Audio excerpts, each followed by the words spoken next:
اعوذ باللہ من الشیطان جی، بسم اللہ الرحمن الرحیم۔ رجب بٹ کی جب سے شادی ہوئی ہے کوئی نہ کوئی اس کے اوپر مصیبت یا پریشانیاں آ رہی ہے۔ رجب بٹ روزانہ کوئی نہ کوئی مصیبت کی وجہ سے لوگوں کی نظروں میں ہے، اور اس کی امی نے کہا ہے، بلکہ سب لوگ یہ کہہ رہے ہیں کہ اس کو نظر لگ گئی ہے۔ لازمی بات ہے، اتنی شاندار شادی اور تقریبات اور پیسے کا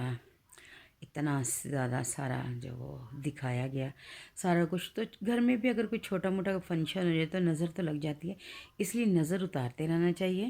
اور ہمیں دروشی پڑھنا چاہیے ہر ٹائم اپنے اوپر، اپنے آپ کو آیت الکرسی پڑھ کر اور دروشی پڑھ کر اپنے اوپر حصار کر لیں کہ اللہ نظر بد سے بچائے۔ اگر آپ باہر بھی نکلنے لگے، کہیں گھر سے جانے لگے، تو آپ لوگ اپنے آپ کو آیت الکرسی پڑھ کر دم کر لیں اللہ کے حصار میں، پھر آپ کو کوئی چیز تنگ نہیں کرے گی۔ میں جب عبداللہ کو بھیجا کرتی تھی یا خود بھی جب باہر جاتی ہوں یا کوئی بھی جائے تو میں آیت الکرسی پڑھ کے اس کے حصار کر دیتی ہوں، پھر اللہ تعالیٰ اپنی حفظ و مان میں رکھتا ہے۔ تو شادی کے دوسرے دن سے ہی دیکھیں نا، 100 دشمن اور 100 سجن، یہ تو سنا ہی ہے نا۔ شیر والا واقعہ ہو گیا، بندوق والا قصہ ہو گیا، پھر نماز کا پرینک، وہ تو صرف ویوز لینے کے لیے انہوں نے آج کیونکہ پرینک تھا تو چلے خیر کوئی نہیں، ایسا ہوتا ہی ہے۔ تو ہم لوگوں کو ایسا نہیں کرنا چاہیے کہ اپنے مطلب خوشی کے لیے دوسروں کی خوشی کو خراب کر دیں۔ اور پھر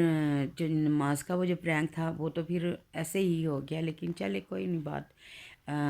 اللہ تعالیٰ جب بھی کرتا ہے بہتر ہی کرتا ہے، اور اللہ تعالیٰ سب کو اپنی حفظ و مان میں رکھے۔ پھر جناب جی دیکھیں، انہوں نے بجائے خوشیاں منانے کے پھر وہ اپنی بیوی کو میکے چھوڑ کے آ گیا، اور پھر جب معاملہ صحیح ہو گیا تو پھر وہ اپنی بیوی کو گھر لے کے واپس آ گیا۔ اور پھر جب انہوں نے سال برتھ ڈے کا فنکشن رکھا تو بیلون جب ان اوپر آپ نے دیکھا ہوگا جب آپ نے ان کا یہ ولاگ، تو اوپر وہ جل رہے تھے بیلون، تو جب انہوں نے لائٹر جلایا تو پھر انہوں نے کیا کیا کہ وہ بیلون جل جانے سے دھماکہ ہو گیا تھا۔ یہ پرینک کے درمیان میں دکھایا گیا۔ بعض لوگ کہتے ہیں کہ یہ مذاق تھا، یہ پرینک تھا، کیونکہ وہ نقلی میک اپ کیا ہوا تھا، اور لیکن وہ لوگ کہہ رہے ہیں رجب بٹ وغیرہ کی فیملی نہیں، یہ پرینک نہیں تھا، یہ سچ میں ایسا ہوا ہے۔ اگر تو ایسا مطلب ہوا ہے تو چلیں ایک حادثہ ہے، لیکن اگر ویوز کی خاطر ایسا کرتے پلیز ایسا نہ کریں، کیونکہ بہت سارے لوگوں کے دل آپ لوگوں کے ساتھ جڑے ہوتے ہیں، لوگ سیریس ہو جاتے ہیں اور لوگ پریشان ہو جاتے ہیں، اور پھر کیا ہوتا ہے، پریشان جب عوام ہوتی پھر ایک مشہور کہاوت ہے نا، شیر آ گیا شیر آ گیا شیر آ گیا۔ پہلے ہم لوگ شیر آ کے لوگوں کو ڈراتے رہتے، اور جب سچ میں شیر آ جاتا پھر کوئی بھی نہیں کہتا کہ واقعی بھی ان کے ساتھ کچھ ایسا برا ہوا، پھر کہتے ہیں شیر کھا جائے ان کو، ہم کیا کریں، ایسے ہو جاتا ہے نا۔ تو اس لیے خدا کے لیے کہ اگر ایسا مطلب نہیں ہوتا نا، کوئی اللہ نہ کرے، اللہ سب کو اپنی حفظ و مان میں رکھے،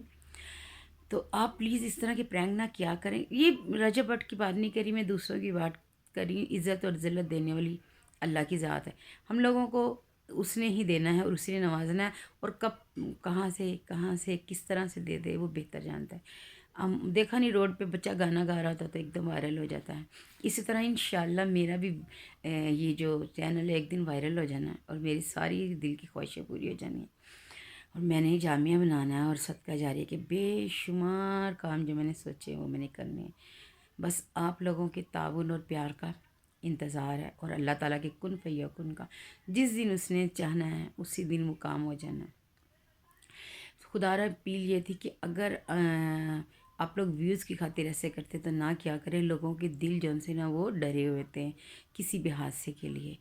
تو آپ لوگ اچھے سے بنایا کریں، اچھے ولاگ بنایا کریں تاکہ لوگ خوش ہوں، اور حادثوں سے اور پریشانیوں سے لوگوں کو دور ہی رکھیں، کیونکہ زندگی میں پہلے بہت سارے حادثے ہوتے ہیں۔ دعا میں یاد رکھیں، اللہ آپ لوگوں کا حامی ناصر ہو، اللہ بری گھڑی برے وقت اور برے لوگوں سے ہم لوگوں کو بچا کے رکھے۔ سب لوگ بولیں آمین۔